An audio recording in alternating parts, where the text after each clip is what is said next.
ఖగోళంలోని అనేక నక్షత్రాలలో ఒక నక్షత్రం సూర్యుడు. సూర్యుడు హైడ్రోజన్ మరియు హీలియంలతో కూడిన ఒక పెద్ద వాయుగోళం.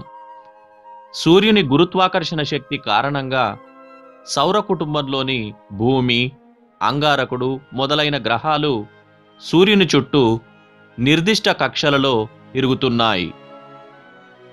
భూమి నుండి సూర్యుని దూరం 149.8 మిలియన్ కిలోమీటర్లు. సూర్యుని యొక్క కాంతి ఆవరణ ఉష్ణోగ్రత 6000 సెంటీగ్రేడ్ డిగ్రీలు. సూర్యుని వ్యాసం 13,91,980 కిలోమీటర్లు. సూర్యుని వయస్సు సుమారు 5 బిలియన్ సంవత్సరాలు.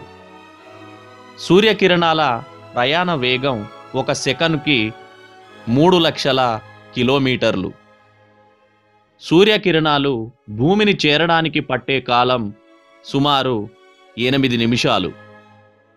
ఒకవేళ సూర్యుడు గనక ఆరిపోతే భూమి ఉష్ణోగ్రత ఒక వారంలోగా 0 డిగ్రీల ఫారెన్హీట్స్కు పడిపోతుంది.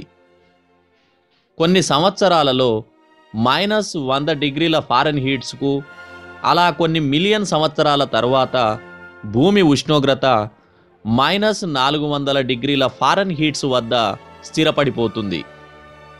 సూర్యుడు ప్రతి 1 బిలియన్ సంవత్సరాలకు 10% చొప్పున అధికంగా వేడెక్కుతున్నాడు.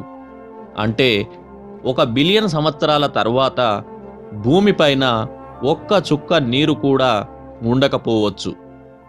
సూర్యునిలో జరిగే అణుసంఘటనం అనే ప్రక్రియలో ప్రతి సెకండుకు 700 మిలియన్ టన్నుల హైడ్రోజన్ హీలియంగా మారిపోతూ ఉంటుంది. సూర్యుని ఉపరితలం దాని వాతావరణం కంటే 6000 కెల్విన్లు చల్లగా ఉంటుంది. సూర్యుడు పాలపుంత మధ్య భాగానికి 25,000 కాంతి సంవత్సరాల దూరంలో ఉన్నాడు. పాలపుంత చుట్టూ ఒకసారి భ్రమించడానికి సూర్యునికి పట్టే కాలం 240 మిలియన్ సంవత్సరాలు.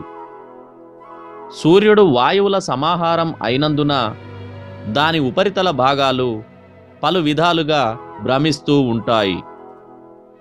దీని సూర్య మధ్యరేఖ ప్రాంతాలు 25 రోజులకు ఒకసారి భ్రమించగా, ధ్రువ ప్రాంతాలు ఒకసారి భ్రమించడానికి 36 రోజులు పడుతుంది.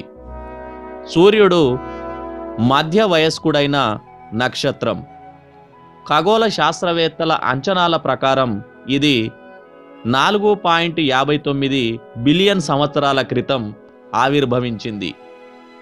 ప్రతి సెకండుకు 1 ట్రిలియన్ టన్నుల డైనమేట్లు పేలినంత శక్తి సూర్యుని నుండి వెలువడుతుంది.